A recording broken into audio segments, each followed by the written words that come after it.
Hello माझ्या छोट्या मित्रांनो, सिक्स स्टँडर्डमध्ये आहात तुम्ही आणि आज आपण सुरुवात करणार आहोत मॅथमॅटिक्स म्हणजे गणित विषयाला.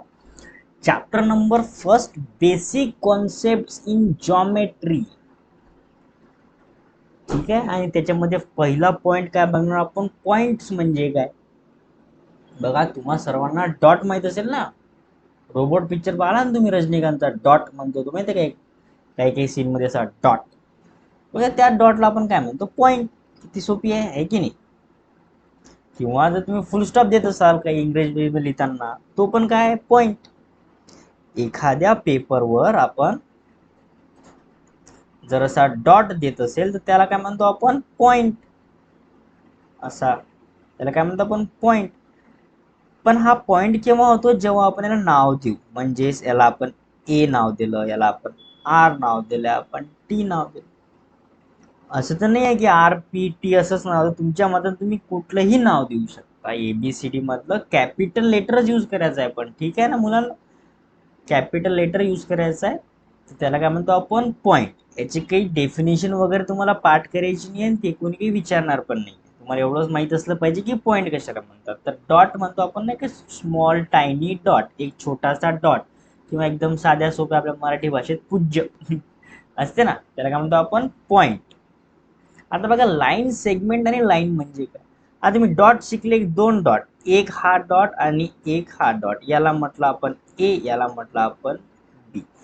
जर का मी या दोघांची लाईन काय केली, जॉईन केली, तर हे काय झाली आहे, लाईन सेगमेंट. काय झाली आहे, लाईन सेगमेंट. याला काय म्हणू मी, लाईन सेगमेंट. लाईन सेगमेंट का, कारण की इथनं ए पासून बी पर्यंत काय झालंय, जॉईन झाले. आणि कसं आहे, लिमिटेड आहे, अनलिमिटेड आहे का नाही. आता अनलिमिटेड म्हणजे काय, जर फॉर एक्झाम्पल मी म्हटलं तुम्ही या की या लाईनला तुम्ही वाढवा, मोठं करा, तुम्ही करू शकता, करू शकता है की. जर तुम्ही तुमच्या पुस्तकावर किंवा वहीवर लिहित असाल, तुम्ही म्हटलं की तुम्ही तुमच्या पेजभर पूर्ण लाईन ड्रॉ करा, तुम्ही काढू शकता एका कोपऱ्यापासून तर दुसऱ्या कोपऱ्यापर्यंत. पण तिथे काय झालं, तो पेपर खतम झाला, म्हणजे लिमिट तयार झाली. म्हणजेच एक लाईन सेगमेंट पर्यंत तुम्ही गेला. पेपर आणखी मोठा केला असं तुम्ही आणखी मोठी लाईन काढू शकता. जर अजूनच आणखी मोठा केला, अजून मोठा लाईन. एका मंडपावर जर लाईन काढायची तर मंडपावर लाईन काढू शकता. म्हणजे माझं म्हणण्याचं तात्पर्य हा आहे का, त्या लाईनला काही सीमा आहेत काय, नाही आहेत सीमा. कारण की आपण पेपर जर मोठा मोठा घेतच गेलो तर ते वाढतच राहणार, आहे की नाही. असा हा एरो काय सांगते की ह्या वाढतच राहणार. हा इन्फायनाइट पर्यंत जातो, इन्फायनाइट म्हणजे अनंत. त्याला काय म्हणतो आपण, लाईन सेगमेंट. ठीक आहे ना. या म्हणजे ज्याला लिमिट असतील त्याला म्हणतो आपण लाईन सेगमेंट. म्हणजे ए पासून बी पर्यंत हा काय झाला, लाईन सेगमेंट. आणि लाईन म्हणजे काय, ज्याला असे एरो असतील, म्हणजे त्याला लिमिट नाही आहे, हा असा वाढतच जाणार, याला काय म्हणतो आपण, लाईन. काय म्हणतो आपण याला, लाईन म्हणतो. आणि लाईन सेगमेंट काय म्हणतो, ज्याला लिमिट आहे, जसं ए पासून तर बी पर्यंत. ठराविक आहे ते, ए पासून तर बी पर्यंत, त्याच्या समोर नाही चालली, म्हणजे लाईन सेगमेंट. आणि लाईन म्हणजे काय, ज्याला लिमिटच नाही आहे, आपल्याला माहितच नाही आहे कुठून कुठपर्यंत जात आहे, त्याला म्हणतो आपण लाईन. समजलं, पॉइंट समजलं, लाईन सेगमेंट समजली, लाईन समजली. ठीक आहे. आता बघा, रे. डोरेमॉन प्रत्येक जण पाहते, डोरेमॉन, डोरेमॉन मध्ये गॅजेट आहे डोरेमॉनचं, माहिती आहे का, बिग लाईट म्हणतो तो आपण. तर हे आहे की नाही, हे बिग लाईटच आहे.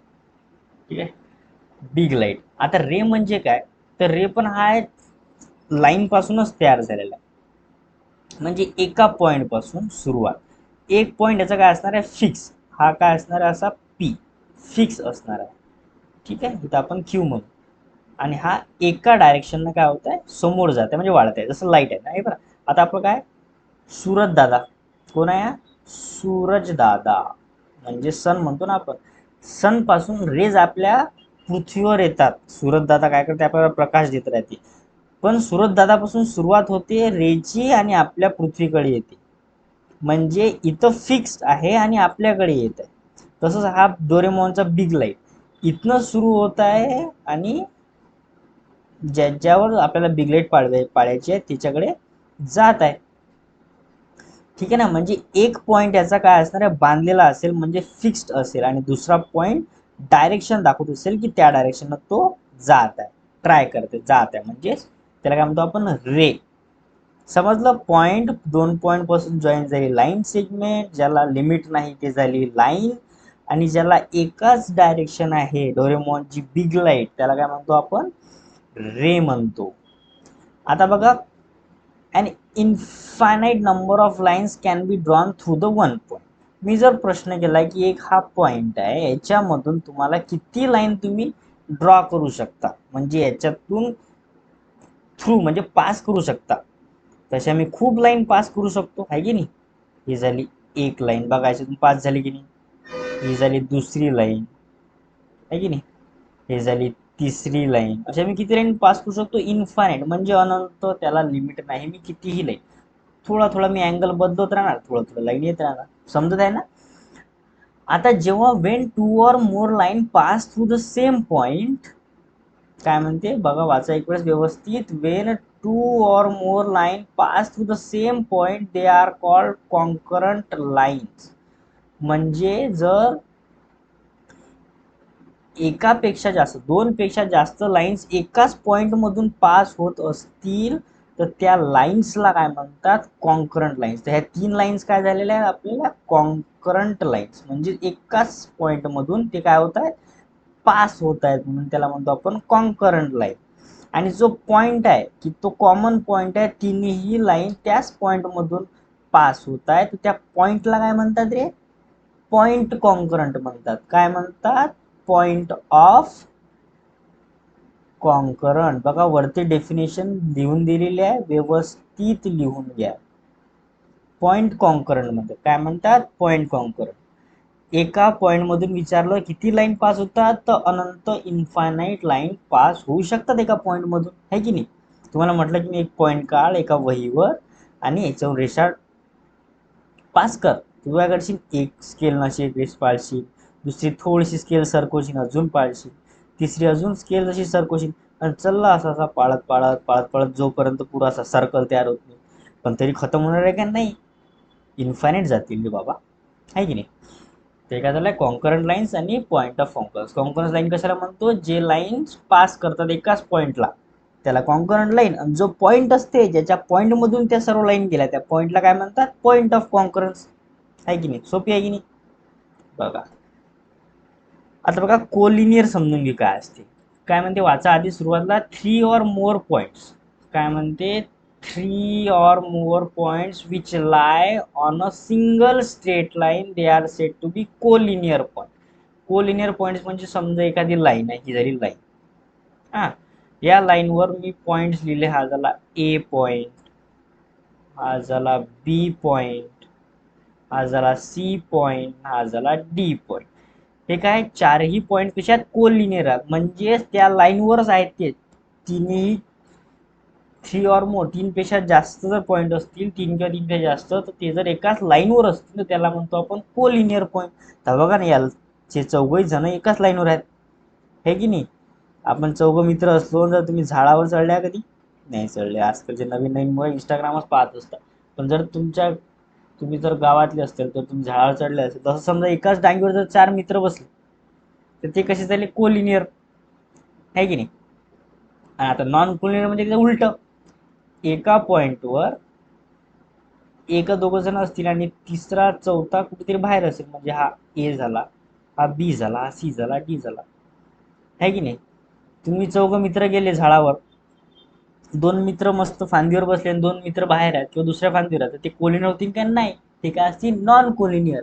म्हणजे एका फांदीवर बसणारे सर्वच्या सर्व मित्र कोलिनियर पॉइंट्स, आणि वेगवेगळ्या फांद्यावर बसणारे मित्र म्हणजे नॉन कोलिनियर पॉइंट्स, आहे की नाही. समजले व्यवस्थित. ठीक आहे. आता बघा, प्लेन्स म्हणजे काय. प्लेन म्हणजे जसं आपला फळा असते ना, एखादा फ्लॅट सरफेस, आपण ज्या टेबलवर अभ्यास करत असेल, तो टेबल कसा आहे, फ्लॅट आहे, फ्लॅट सरफेस आहे की नाही. त्याला काय म्हणतो आपण, प्लेन. हा बघा ना टेबल, हा टेबल कसा आहे, फ्लॅट आहे, हा काय झाला, फ्लॅट आहे, याला काय म्हणतो आपण, प्लेन सरफेस. शिक्षक ज्या फळावर शिकवतो, आजकाल तर डिजिटल बोर्डने शिकवतात, पण तो डिजिटल बोर्ड सुद्धा प्लेनच असतो, ठीक आहे ना. हा काय, प्लेन आहे, फ्लॅट सरफेस आहे. ठीक आहे, बघा हा काय फ्लॅट सरफेस आहे, प्लेन आहे. मग या प्लेनला मी नाव देऊ शकतो का? काहून नाही देऊ शकत? आपण प्रत्येकाला नाव देतो, याला पण नाव देऊ शकतो. आपण आपल्या टीचरला तर नाव देतो, आहे की नाही? तर याला काय नाव दिलं? एच. काय म्हटलं? एच. असं नाही की आपण एचच म्हटलं, तुम्ही पी म्हणू शकता, सी म्हणू शकता, डी म्हणू शकता, ई काही पण तुम्ही म्हणू शकता. पण प्लेन म्हणजे काय? Flat surface. Flat surface. जर टीव्ही असेल तुमच्याकडे, आज एलसीडी एलईडी टीव्हीज आहेत, त्याचा कसं फ्लॅट सरफेस आहे, त्याला काय म्हणतो आपण? प्लेन म्हणतो. तुम्ही ज्या नोटबुकवर अभ्यास करता, तर नोटबुकचा जो पेज आहे ते काय प्लेनच आहे ना, फ्लॅट सरफेस, त्याला काय म्हणतो आपण? प्लेन म्हणतो. ठीक आहे, व्यवस्थित समजलंय? आता बघा पॅरलल लाईन्स कशाला म्हणतो? दोन लाईन्स, ज्या लाईन्स एकामेकाला टच होत नाही. तर तुम्ही जर रेल्वेचा प्रवास केला असेल, लहान लहान मुला तुम्ही रेल्वे ते गेले असेल फिरायला, आहे की नाही, आई बाबासोबत, तर बघा रेल्वेचा जो रूळ असते ना, तो कधी एकामेकाला टच करतो का? नाही.